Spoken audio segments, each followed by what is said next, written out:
How you doing, Mr. Smith? I'm doing pretty good. How are you? I'm good. I'm good.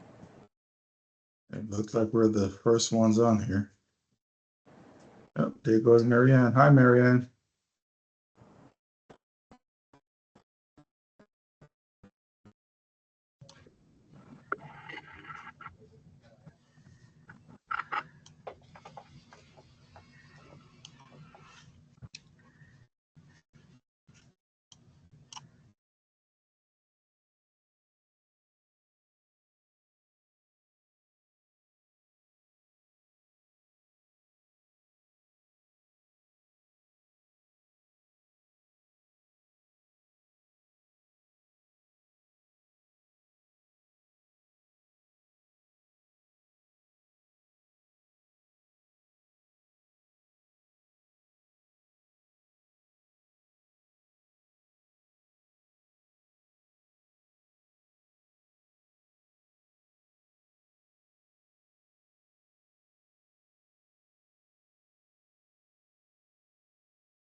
Good afternoon, Commissioner Esposito.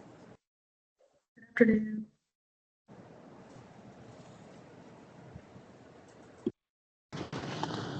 Hello, Commissioner Rux. Hello.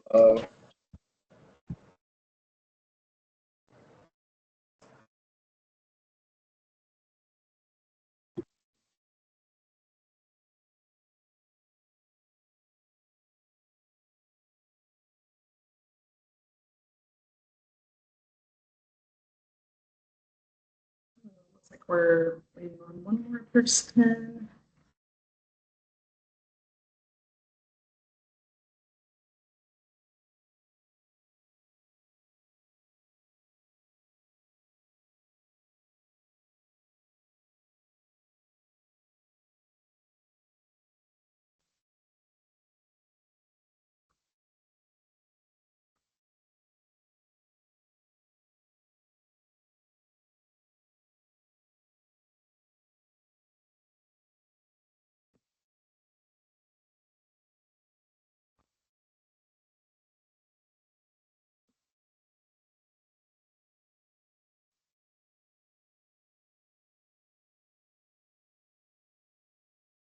How are you doing? Commissioner Rhodes? I'm good. I'm good. How are you? Good. That's good. It's been a busy day. Yeah.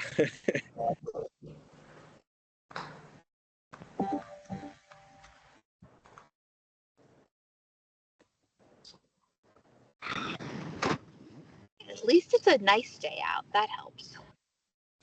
Yeah, absolutely. A little bit cold.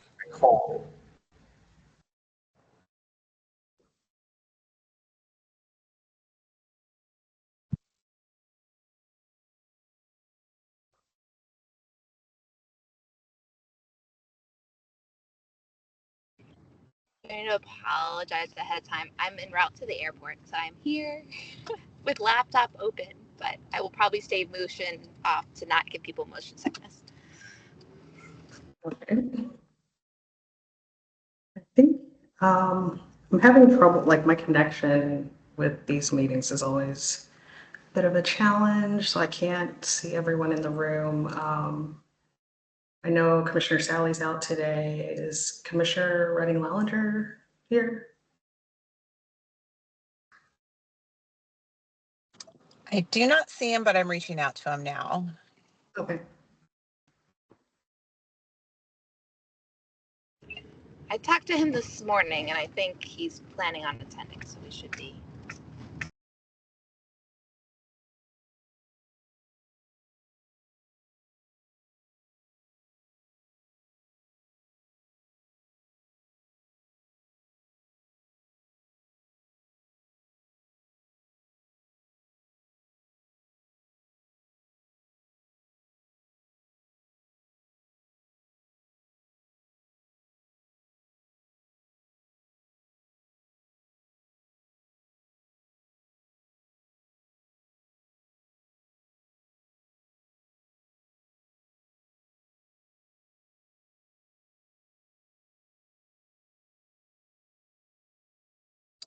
I think we can still get started if you'd like, Commissioner Esposito. Okay.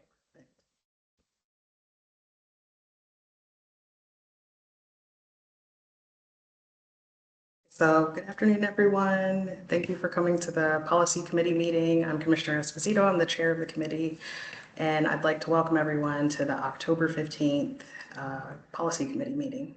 And so if you haven't done so already, please mute your phone. Anyone who does not mute their phone will be muted by the call moderator. And additionally, if you are not a board member, the CEO or her staff, please turn off your video. And so now I will read a roll call of the board to identify who's on the call, and please identify yourself first before speaking for the record. Commissioner Rooks, Commissioner Rooks, present. Commissioner Ames Messenger, Ames Messenger present. Commissioner Redding Lallinger. Redding Lallinger present. Welcome. Commissioner Sally. I believe Commissioner Sally's out. So we have the following items on our agenda today. We are going to get an update for board policy JJIC and JJIC-RA, academic eligibility for interscholastic athletics, and interscholastic and intrascholastic athletics. And then we have several compliance reports, which include EBBB incident reporting, EHB data records retention program, GCO, employee evaluations with updates, IJOA field trips, KCB volunteers, and KDA access to public records. And so our first presentation is going to be an update of board policy JJIC and JJIC-RA, academic eligibility for interscholastic athletics and interscholastic athletics. And this presentation is going to be by the Chief of Schools, our Department of Whole Child Services and Support, and Athletics. Do we have folks from there? Yes, we do. Hey, welcome. Thank you so much for this opportunity. My name is Tiffany Bird, and I will be presenting today. So It is a pleasure to come before the Policy Review Committee to discuss JJIC, JJICRA, which are our policies that govern our academic eligibility for athletics. Today, we will talk about our alignment with the district, what our state requirements are, the purpose of having a policy and what our current policy is and who we serve. We'll have some framing questions and then a little bit of engagement talking about additional data analysis and some benchmarking from around the state and some other similar jurisdictions, and then talking about our timeline with this policy. So we just want to make sure that you know that this policy is aligned, and we've outlined the priorities 4, 5, 6, and 7 that it aligns with. And also there's some information that connects this policy to our blueprint, of course, where you're talking about providing athletic opportunities to students with a well-rounded curriculum and giving them the opportunity, of course, to be supported physically and mentally. So we also do that as well. The state require us to do. And so COMAR requires each local agency to establish what they consider to be participation standards that make satisfactory progress towards graduation. So that's pretty vague. Each LEA gets to determine what that looks like, but that is the requirement from the MPSSAA, also through MSDE and COMAR. And so this policy, the purpose of these revisions are to make sure that when we take a look at this policy, that we have academic accountability, but we also want to promote a balance between athletics and academics. So I would like to talk to you now about our current policy. You may be aware of what is required, but I do want to just share in case some people are not as familiar what our current requirements are. So with this policy, the board does consider it a privilege, not a student right, to participate in athletics. So we are clear and aware of that. But in order to participate, you do have to make a specific standard, and that's make sure that you're creating a part of a well-rounded education. We are an extension of the educational process. And so we do understand that, and this policy makes sure that our participating students understand that also.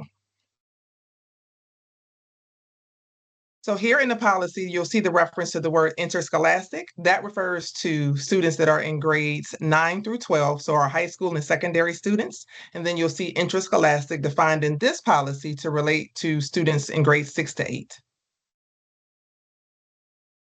Our rising ninth graders. So if we have any ninth graders entering high school for the first time, they are automatically eligible to participate. So during that first marking period for fall sports, they are exempt. When their first report card comes out in Q1, that is when the standard applies to those students. Our current policy requires that students have a 2.0 at our decision point. And it also requires us to use all of the weights that are indicated in policy IKA as well. Students can have no more than 1 grade below passing at that eligibility decision point. And I would like to call out, when we're talking about grades 6 to 8, this is the only policy that we, or only standard that we use for participation. We do not have a GPA standard for students in grades 6 to 8. Eligibility decision points. If you're looking at fall, winter, and spring, this chart simply tells you what grades are used to determine eligibility. So you'll see here, fall student participants are using the Q4 report card. And then at the conclusion, if the season is still going on, which many of the seasons have ended, but if you're in postseason competition, you have to meet that standard in that Q1 report card to remain on the team. In the winter, it'll be Q1 report card to determine if you're eligible to participate. When Q2 report card comes out, you'll have to make sure that you are still meeting that standard. And then in the spring, we're using Q2 to start, and Q3 will determine if you maintain your status to be on the team. And you have the season length dates here called out, and that's decided by the State Athletic Association. We do have some alternative pathways. So far, we've determined in high school, in order to participate, you have to have a 2.0 and you can have no more than 1 grade below passing. What happens if a student does not meet that requirement? Well, if a student is participating in the fall, they do have an opportunity to remediate through summer school. Our current policy allows the student to take up to a maximum of 2 courses to try to regain academic eligibility. If a student is unsuccessful or it's not the fall season and they have not yet met our requirements, but they do have strong academic process, we also have an opportunity for a student to apply for a waiver. With this waiver, we will use your 4 quarters, including the GPA, including the quarter that you do not meet a 2.0, to determine if you have a cumulative of over a 2.0. If at that time you have 4 quarters that average out to be over a 2.0, you will receive a waiver to participate for that sports season. If you cannot qualify using the alternative pathways that I've already identified, there is an opportunity to participate using a program called academic probation. This was modeled after something that was used in Anne Arundel County, but we chose to have a longer probation period. So if a student wants to regain eligibility, they are allowed to try out for a team in which they have not met the academic requirements. They can participate with this team during practice, but they are not allowed once the season begins to be issued a uniform, and they cannot travel with the team. At a 20-day probation period, academic days, we will review their progress. If they're currently meeting all of the standards at that time, then they can be reinstated to participate on the team at that time. So a little bit about where we are athletically and just who we're serving. So you will see here, we are required every year to do a compliance report to talk about what our participation numbers are. We definitely experienced a decrease coming out of COVID, but you will see that we have regained more students each school year, and we're pretty excited about that, with a little bit under 6,200 students participating last school year in high school athletics programs. If you're not familiar, I've outlined our offerings for fall, winter, and spring. So these are the sports that we do offer to our high school students. And you will see 2 asterisks. Where you see asterisks for field hockey and golf, we don't field those programs as a district because we have not seen a lot of interest in those programs. But if there is a school that would like to offer them, then we allow them to schedule independently and offer that sport. Flag football, hopefully you've had an opportunity to see some of the coverage that we have had this fall, but we are piloting with the support of the Ravens and Under Armour, a program and joining 4 other counties, and we have girls flag for the first time, pretty excited. So we have 12 schools that are piloting this program this fall. Middle school, I hope you've definitely heard about our expansion. We've made significant efforts to increase access. And part of the reason that we're doing that is we're strongly invested in making sure that we have a pipeline. We understand more students participating at the middle school level. We would like to see them continuing, and we don't want their initial and first experiences with athletics to be at the high school level. We have 7 district coordinated programs that we've offered, which are listed here for you. We have broken these programs down at the middle school level by quarters. So in quarter 1, we're offering cross country and flag football. In quarter 2, we've offered volleyball and unified indoor bocce. In quarter 3, due to the high interest of participants, we've solely offered basketball.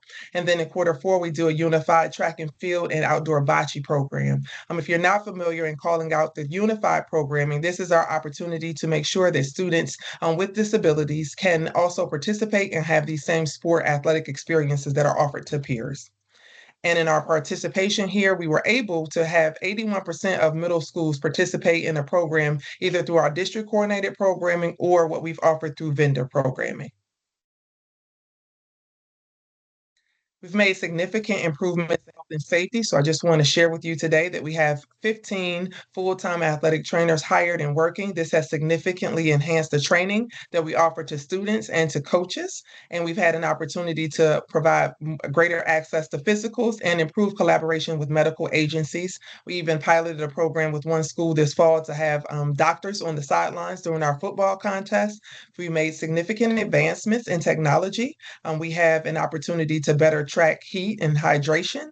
We did a process this fall during the preseason where students were required to weigh in football and any field hockey goalies. So where there is heavy equipment, we make sure we're monitoring their hydration. And we've also updated our policies and protocols for health and safety. Very, very pleased with the Under Armour partnership that we have. They do provide uniforms for our varsity athletic teams. And while that is a big undertaking, we also have a major investment for them to make sure that they are supporting other parts of our program. And so they have a leadership council that they offer. And in turn, they also stay closely tied to the data to be able to monitor that investment. So we give them a summary of comparison at the end of every school year. And so for the 23 and 24 school year, you will see that we have greater attendance for students that participate in athletics, about 11 percentage points higher than the non-athletes. We also see on average that the GPAs are slightly higher.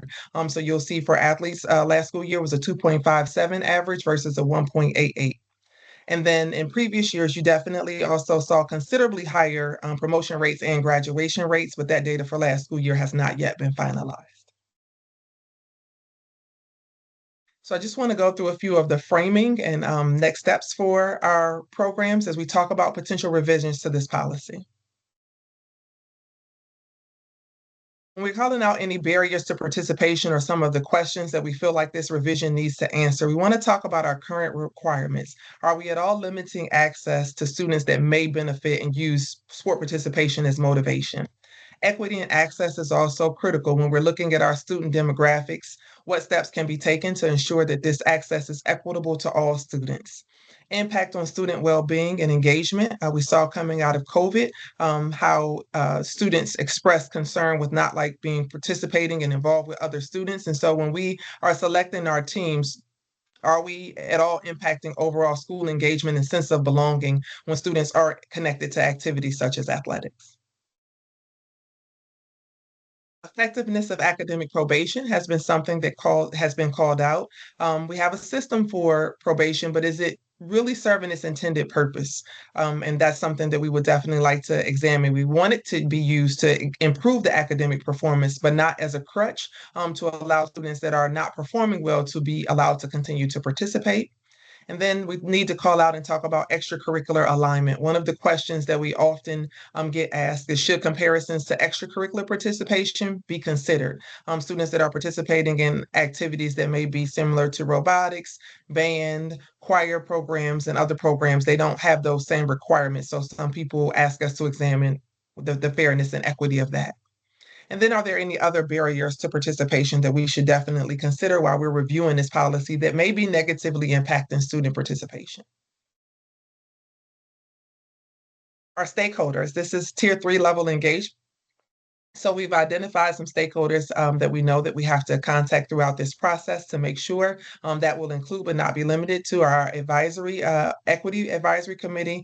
You'll see here, we know we have to have parent interaction, student government, special education, labor unions, school operators, definitely have to meet with coaches. We've started our work already with athletic directors. And we have previously put out like soft surveys to kind of see where our stakeholders lands on this topic.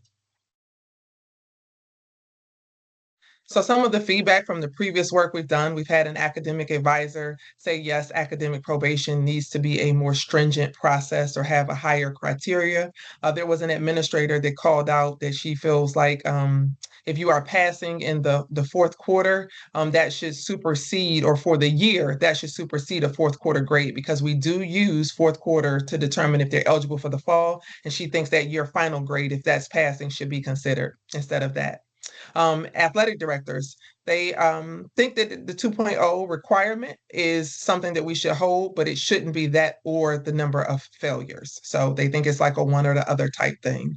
Talked to a coach, and the coach wanted us to really examine what supports are in place for ELL students. They thought that they were put in a place where they were possibly sinking or swimming, and sometimes there's just not enough support. And so they asked us to also review the equity in that. A parent thought that it was very important that we maintained multiple opportunities to regain eligibility, which I think I've shared that we do have more than one, but that was a call out. And then there was a student that shared that they think that there should be able to take as many summer school classes as the district offers for eligibility purposes. Prior to this policy, or when the policy went in place, 2 was really the maximum that you could take, but we've seen in recent years that has expanded, but our policy has not changed. So that was also a call out. I don't think Simon is on, but he usually covers this. But Nope, here I'm you, here. Yep, I'm here. yay. Okay, I'll pause. No, it's all good. Good afternoon, everybody. My name is Simon Birnbaum. I'm the Director of Grading, Assessment, and Scheduling. And I am here to support Director Byrd with a better understanding of what academic eligibility looks like from a data perspective across our schools. We looked at academic eligibility across the 20 schools that the athletics office oversees for interscholastic athletics. And what we found was some interesting information that I'm going to share with you today. We found that each quarter of academic eligibility looked approximately the same. And so the data I'm going to give you is sort of from a deep dive, mostly on quarter one, but it looks very similar across all the other quarters. So we're going to focus on first quarter just as a representative example. As you can see across the 20 schools here, academic eligibility looks very different. And there's a wide range of schools with percentage of students who are eligible. So you can see the green bar represents the percentage of students that are eligible. Yellow is those who missed only the GPA requirement. Red is those who missed both the GPA and the number of failures requirement. And it's very difficult to make out, but there is a very tiny sliver of students in blue who failed more than one class, but still met the 2.0 GPA, but were still ruled ineligible. So you can see sort of just visually a very wide range across our schools here. You can go to the next slide. So to do a little bit of a deeper dive here on some of this data, you can see that 59.5% of students across the schools met academic eligibility standards in quarter one there, and that there's a wide range of eligibility across schools that we could sort of see we could see that visually there. So at the low end, we saw that only 27% of students were eligible. And at the high end, we saw that 95% of students were eligible. About 2/3 of ineligible students were ineligible because they missed both of their requirements. And only a very, very small percentage, 1.7% of the students who were ineligible, meaning less than fewer than 1% of students overall, met the GPA requirement but failed 2 classes. Again, about 2/3 of students who were academically eligible after quarter one remained eligible throughout the year. So most students who did well first quarter continued to do well throughout the year. And the reverse was true also. So about 3/4 of students who were academically ineligible for first quarter remained ineligible throughout the year. This is regardless of whether the students were athletes or not. So that first quarter really was a good signal for how students were going to do throughout the rest of the year. Next slide. Sports participation, we saw a lot of benefits inside the classroom. So sports participation increased students' likelihood of maintaining good grades and staying connected to a school. So of the students who met eligibility standards after the first quarter, 17% of those who were eligible to play winter sports ended up playing winter sports. And 89% of the student athletes continued to meet the eligibility standards after quarter two, compared to only 80% of those who were non-athletes. And then we saw the same sort of spread when it came to quarter two. So of the students who met eligibility in quarter two, 17% of them participated in spring sports. And of those athletes, 92% maintained eligibility through quarter three, compared to only 81% of non-athletes. So you can see that athletes did about 10 points better than non-athletes in terms of maintaining a high academic standard.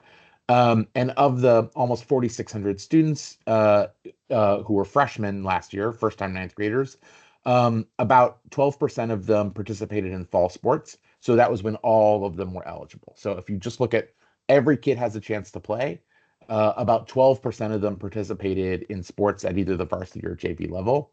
And of those who participated, 71% of them continued to meet the eligibility standards after first quarter, compared to just 57% of non-athletes. So what we saw there was that, like, even if we're looking at all students, no matter what their previous academic performance was, participation in athletics was a good signal that they were going to do better academically than their non-athletic participating peers. And we also found that of the students who met eligibility standards, non-athletes were 4 times more likely than athletes to transfer schools or drop out after quarter two or quarter three. So playing sports made it very, very unlikely that you would then transfer to another school or stop going to school altogether. Next slide. However, academic eligibility standards were not evenly spread across all subgroups of our students. they were more likely to exclude students who are male, more likely to exclude students who are non-white, and more likely to exclude multilingual learners. You can see from our three graphs here, the dotted red line shows the average for across the district. And you can see the gap between the different subgroups of students. So female students were 7 points more likely than male students to have eligibility. White students were 16 points more likely than African American students, and 19 points more likely than Hispanic students. And non-ML students, that's multilingual students, were 14 points more likely to be academically eligible than multilingual students. Next slide. And I'm gonna, we have some other things that we want to look into to continue sort of understanding exactly the impact of what the eligibility standards, what the impact they have on our students, how it can support students academically, and how it also excludes some students in some ways, and sort of weighing the benefits of revising it one way or the other. And we're going to continue to look at that information to make the best decisions that we can. Thank you. Thank you so much, Simon. And so you heard me mention it a little bit earlier about our extracurricular policy, and there was some conversation about this policy. JJIC and I believe JJJ being connected or shared to be looked at the same time. But the stance that was taken when you were looking at the extracurricular policy was moreover, student organizations were actually encouraged to limit their use of academic or attendance related eligibility criteria so more students could participate. So some would consider us to be a little bit out of sync there. When we're looking at our benchmarks, out of the 24 LEAs across the state, 20 out of 24 do require a 2.0 GPA or higher. I believe you have one county that requires a 2.25. 10 of the 20 also require no more than one failure. You have 6 school districts that require a 2.0, but they don't have any other requirements to go along with those. And then 3 of the 20 just require 0 failures as their policy. And then you will also see that of the 4 districts that don't have a GPA requirement, because 2 of them have like a no pass, no play as their policy, and the other 2 allow no more than one failure. And we did learn that there is one county, Montgomery County, that allows freshmen an exemption from eligibility standards for the entire freshman year. So that is, I guess, one outlier there for you to take a look at. We just pulled a few sample comparative school systems across the nation. And so we pulled out just some notes or things that we could consider or run our data against to see what the impact would be. So in Charlotte, Mecklenburg, you'll see that the 9th graders are not responsible until like the second semester for their academic progress. Detroit doesn't allow summer school towards eligibility. They make sure that you have passed like 4 of the 6 classes. So that's more aligned with the making progress towards graduation. There are school districts such as Milwaukee that has a different standard for their 9th and 10th graders. They use that no more than one grade below passing or failing grade. And then in 11th and 12th grade, they add that criteria of having a certain GPA and then the no more than one failure in addition to that. Pennsylvania in the Philly area, they definitely are along the track of graduation. So you'll see that you have to have a certain number of credits in order to move on and participate. So that's what they're mainly monitoring, not tied to a GPA. And then there's also in St. Louis a policy that requires them to maintain progress towards graduation. And they have certain benchmarking indicators about what that would mean every semester about how many courses or credits you should have at that time. And so our timeline in reviewing this policy, of course, today is our framing discussion. We will have proposed revisions and come back to the policy committee. And then we'll have first reader March 11th and second reader on April 22nd. And at this time, I am available for any questions. Yeah, thank you. Yeah, I'll open it up to other commissioners for questions.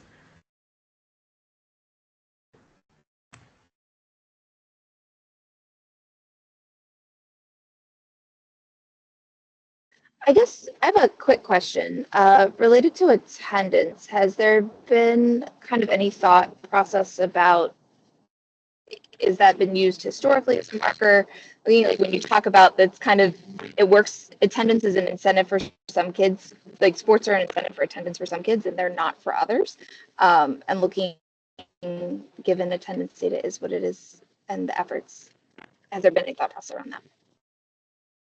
So our current policy requires that students are in school in order to participate. So in order to practice, you are to be in school at least a half, day with, a legal absence, and it is the same for a contest. There has not been historically a requirement of like a certain percentage of attendance to try out.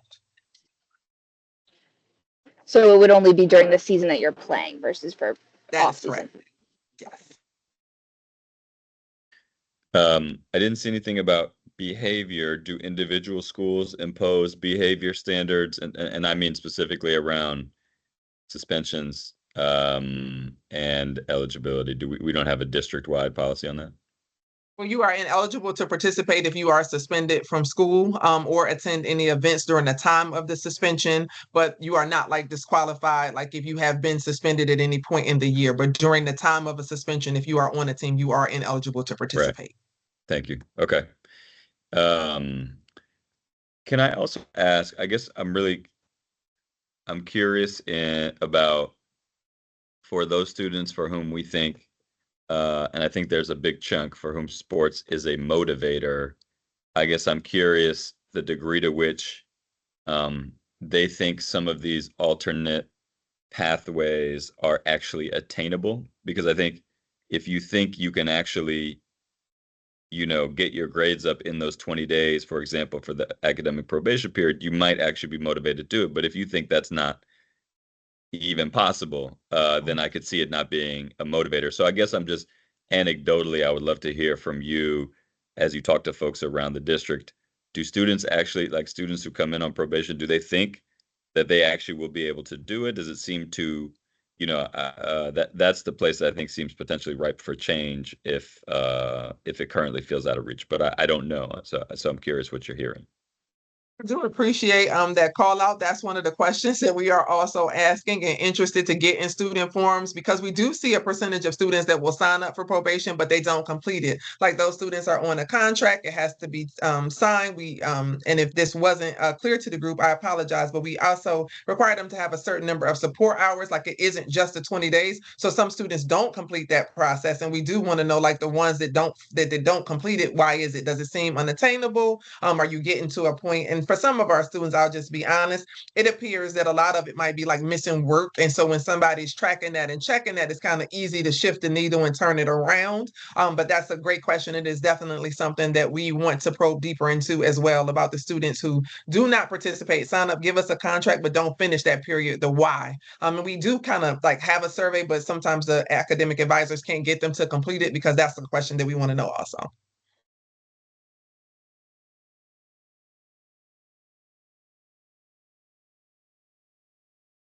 Oh, Commissioner Brooks, do you have any questions?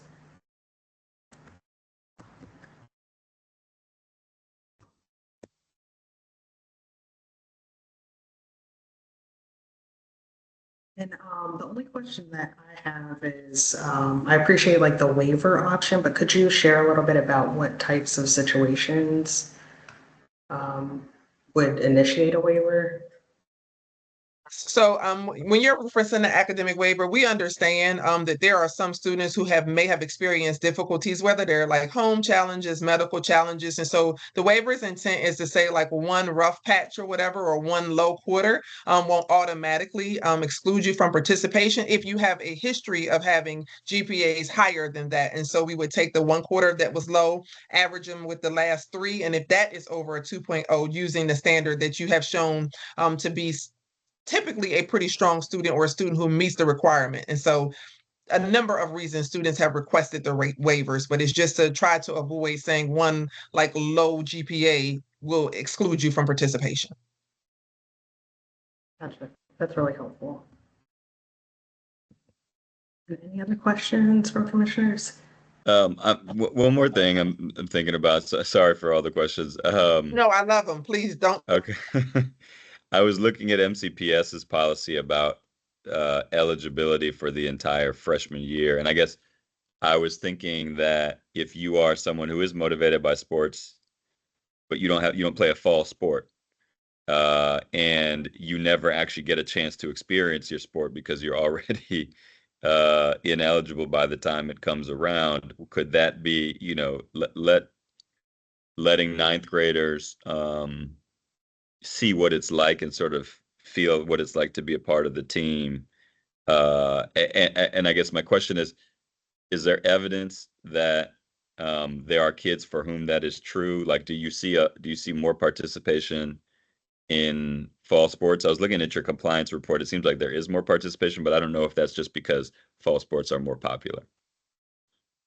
It has to do sometimes with the numbers of football participants because the teams are usually larger. I think we do see it sometimes though, because we'll see like the number of students on academic probation already starting like in those like winter or spring seasons that are ninth graders. So I think that's a small measurement there, but I think it's an excellent call out. I definitely know in the dialogue that we have, that's something that we've been asked to examine. A lot of things when you are reviewing and talking about these policies, and I know they're pretty polarizing for some people, like they take a strong stance, but they do feel like there are a lot of graces given to fall student athletes. Like they have the period where ninth graders are eligible. They have the summer school remediation. So it does feel to some that a lot of things favor those participating in fall sports. And as you've indicated, that might not be, the sport of choice for some of our participating students.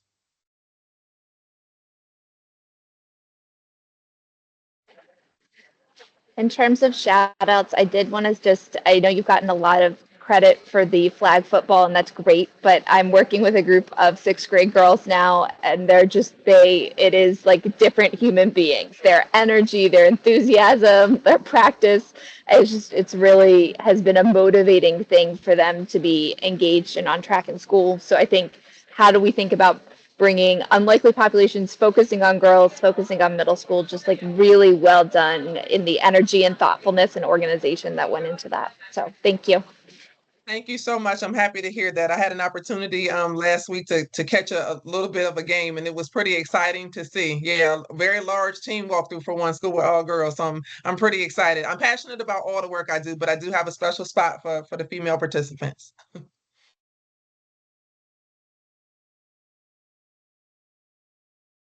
So last call for questions.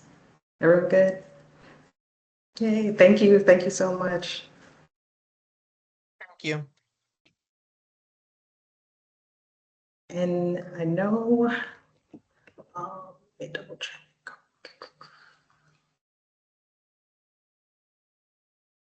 Do we have any questions around compliance reports or any conversation we want to have around that? I did actually. I'm not quite sure how you typically structure that. I believe because I know lately we haven't really had that many questions about the compliance reports. There might be folks here that can answer some of the questions that you have. So I would just ask them, and if not, we can follow up. It's also, if others are not, like, I can definitely jump back. I can just follow up later too.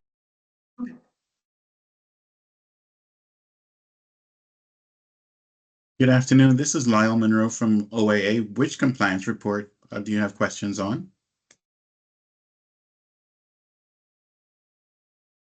Apologies. Sorry. So I guess I had one, and I guess I'm seeing Josh Sivan, so maybe that would be a good, looking at a little bit in terms of the access to public records. I did have a quick clarifying question. When they're talking about the categories around the accidents and legal claims, was just, so those are all non-student related efforts. Am I reading that correctly? Hi, just for the record, Josh Sivan, Chief Legal Officer. So you're asking about compliance report for policy KDA, which talks about access to public records. And in that, we give every year a summary of the types of categories, just trying to frame out. And so when there are when there are requests for accident reports. Those are typically when one of our city schools vehicles has an accident with another vehicle, or when school police were called to report sometimes when there are two vehicles that are not city schools vehicles but get into an accident. So those are a number of those cases. Also, we have situations where attorneys are using our Public Information Act request process as sort of a pre-suit discovery. So if they're interested in filing a complaint on behalf of, it could be an employee, it could be a student, it could be a parent, it could be somebody who was a visitor to a school and may have slipped and fell. They want information before they file suit. So those are what we see in that category. But I think that the particular rise is around requests for school police accident reports, those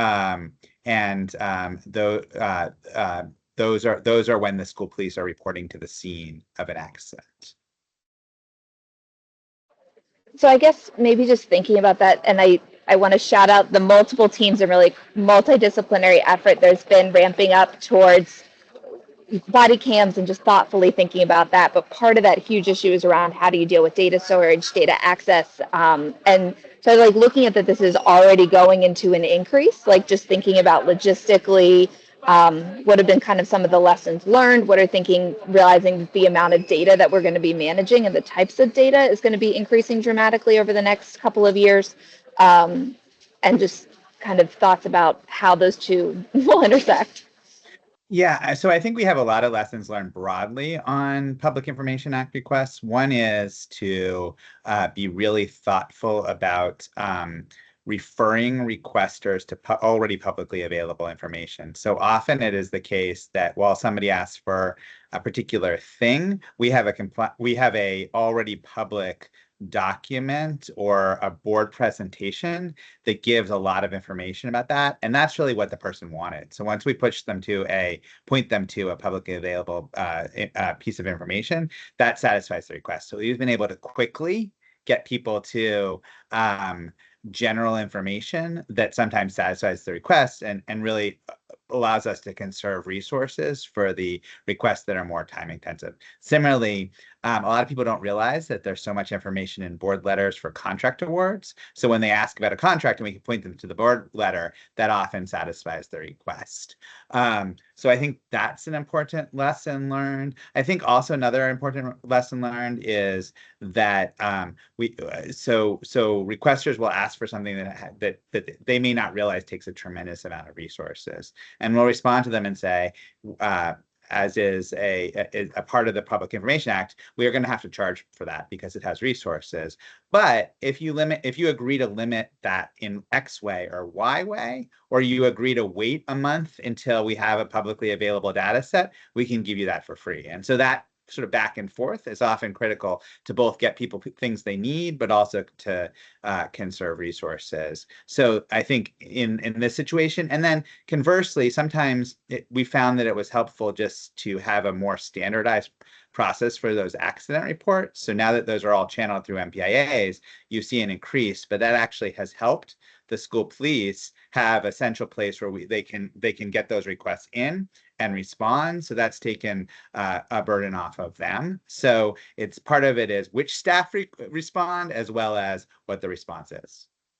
But I think all of that doesn't detract from it can take significant resources to make sure that we fulfill these very important transparency requirements and obligations.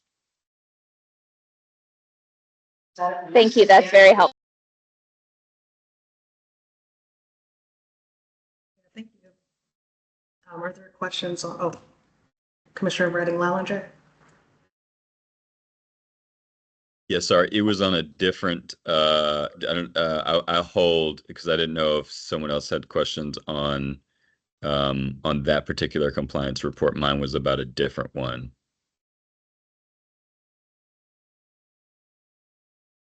I also had another, so go ahead. And something else. So go ahead, Stefan. I'm done. Okay, great.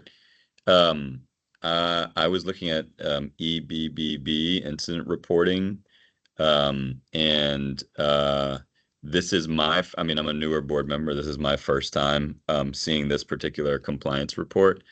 And I was having a little bit of trouble digesting the recommendations that were on page 4 of this.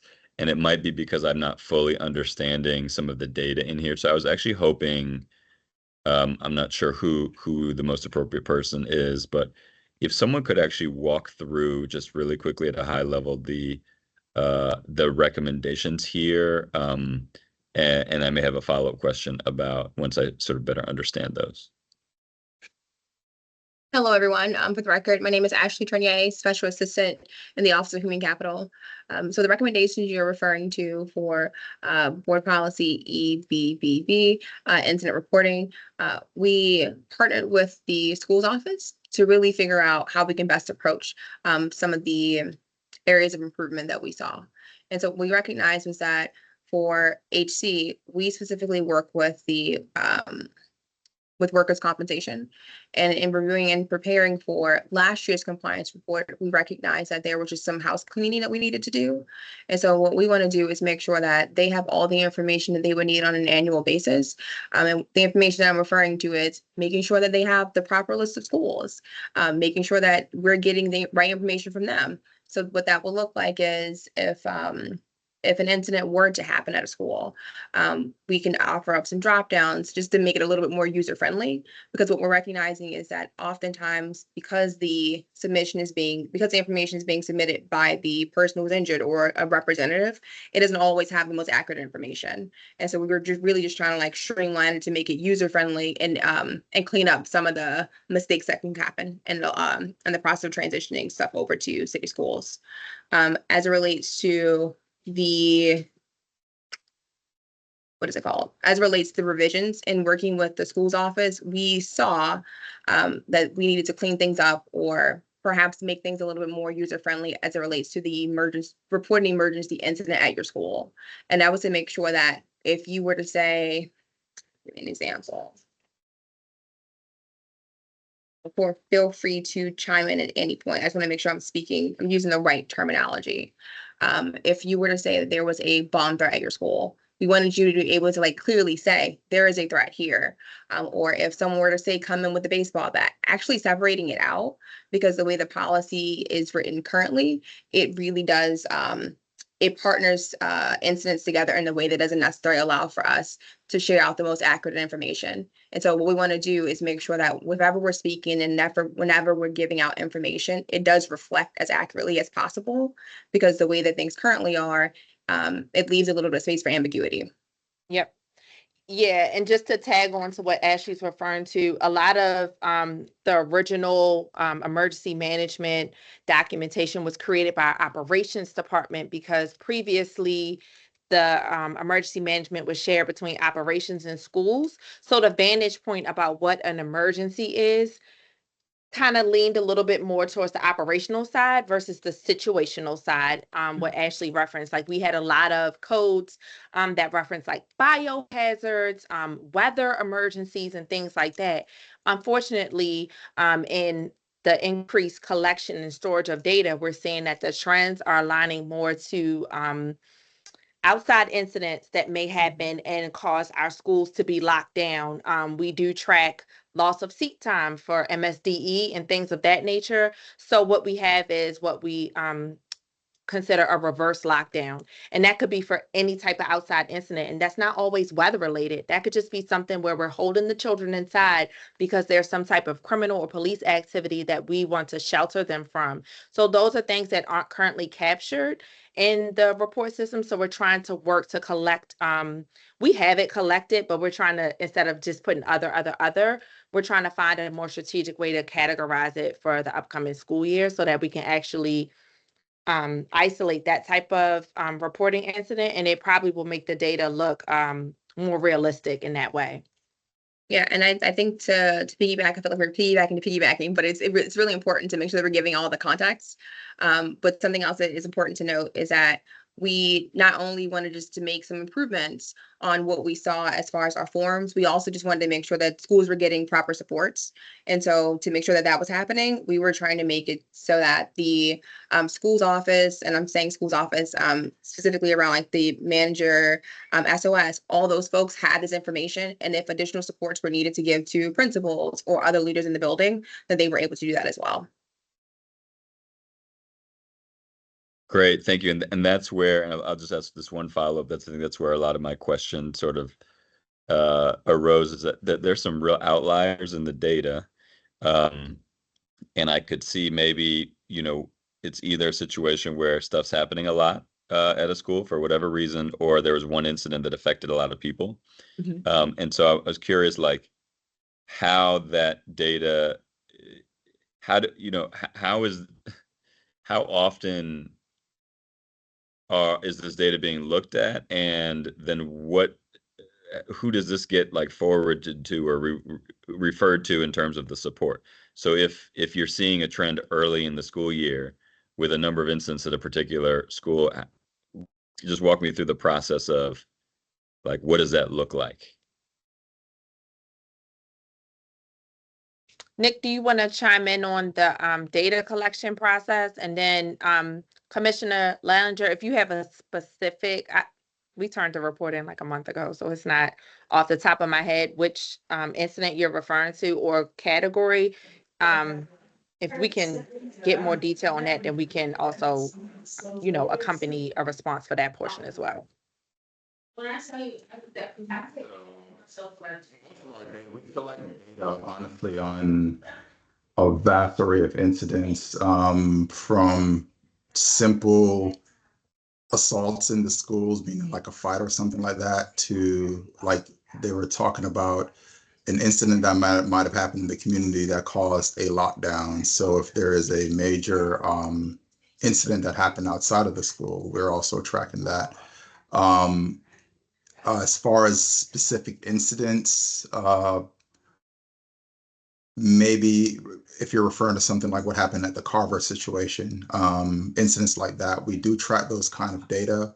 I think one of the things that Ashley and Cora were mentioning is finding a better way to actually report those incidents out on this actual report, so all the details can be more clear and concise, versus having just I guess more of a blanket type of a report that goes out that doesn't really show or give you the intricate details of why schools' regular activities were disrupted.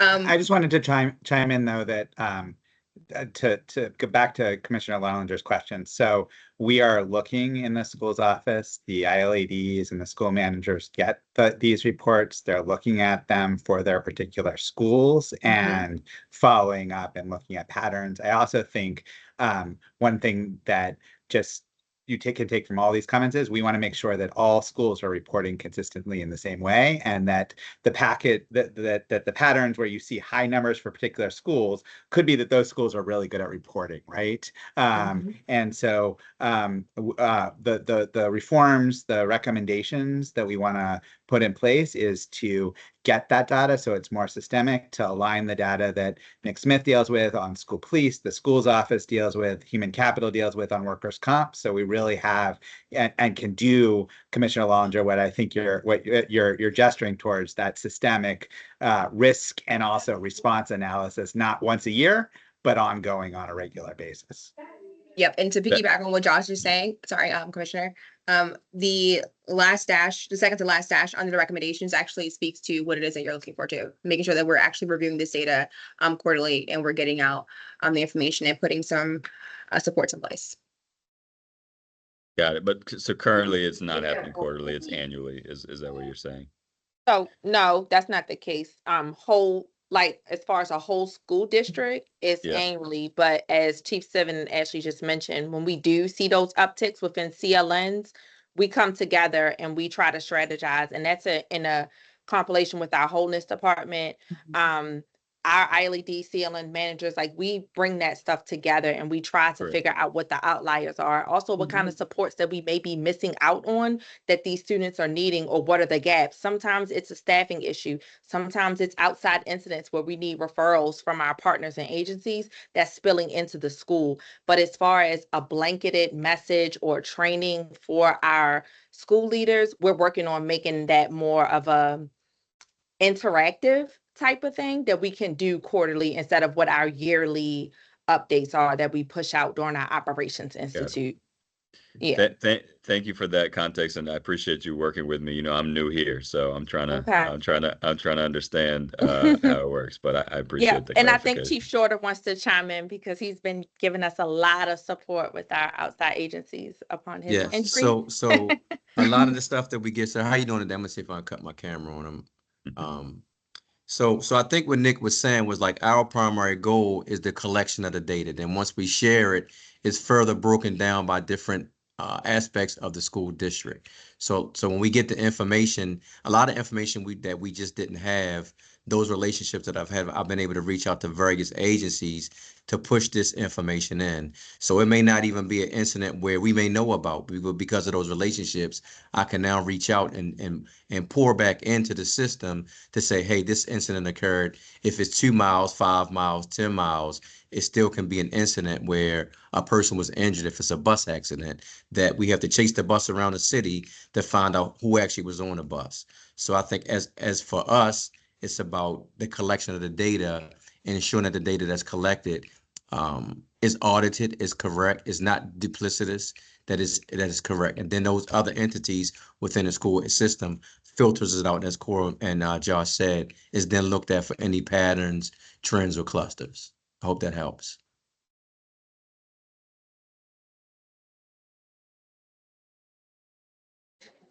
I think you all have done a really thoughtful job considering this, but building a little bit, I think, on what Chief Sivens and others have said, just being mindful too of like those folks who are really good at reporting and also those people that are not good at reporting, and just the experience of both as a parent and as school-based staff who has been in more incidents than I really want to count, that you're just the lived experience of the only thing worse than not having a lockdown situation is having a school that really can't do that well. And whether that's the communication piece, whether that's the actual like lockdown logistics with students.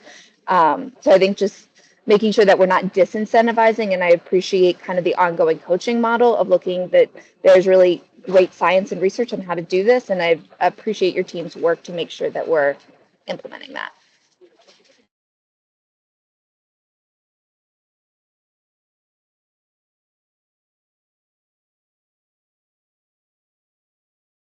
Awesome. Are there any other questions for other compliance reports?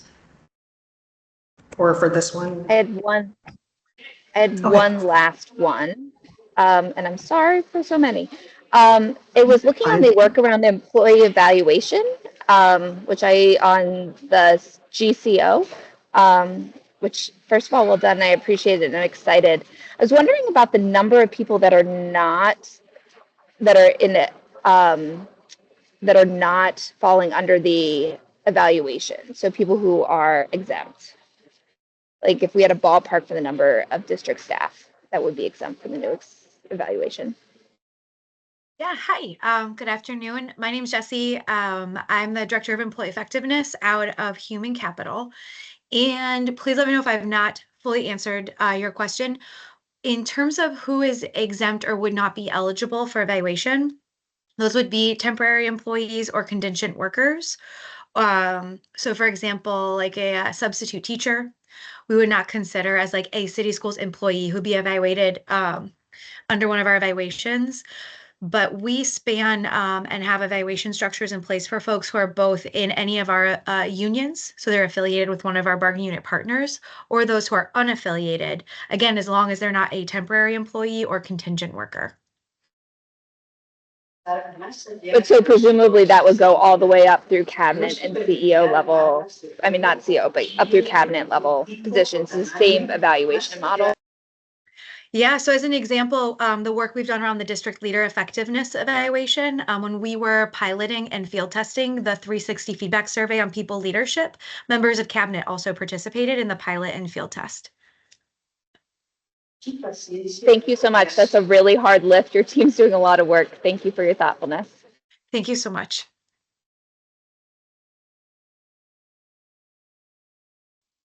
Awesome.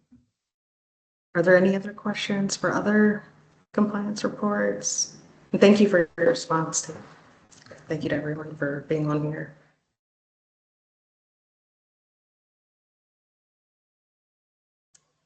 Okay, it looks like we got through everything, and I know that we do not have public comment today. So I just want to mention that our next policy committee meeting will be November 19th at 4 p.m. virtually, and we will be talking about policy ADH, community school strategy. We'll get an update on administrative regulations for KDD-RA, media relations and regulations, EHB-RB, retention schedules, and then we'll also have compliance reports for IHAMA, heroin and opioid addiction education, JFD, withdrawal and reentries. And if you would like to give public comment at the next meeting, members of the public can provide public comment to this committee by signing up at 9 a.m. the Thursday before the meeting up until Monday before the meeting date. Individuals and groups that are, individuals and groups interested in providing comments for the committee may sign up 3 ways. Contact our board office at 443-642-2095, visit the board office, or emailing schoolboard@bcps.k12.md.us. We do have spots for 5 individuals to provide public comment to the policy committee. Each speaker will get 3 minutes. And we ask that the comments that you provide have to do with the policy related issues for that specific meeting. And we do not, unfortunately, we do not offer sign up on the day of the meeting. And if you want to find out more about the policy committee, feel free to visit our website and look at the whole policy calendar, see our policy process, and engage with us. And so if I can get a motion to conclude this meeting, that'd be great. So moved. Thank you. Do I have a second? Seconded. Thank you. Thank you both for all your awesome questions, and I will see you next month. Thank you, everyone. Thank you. Thank you. Thanks.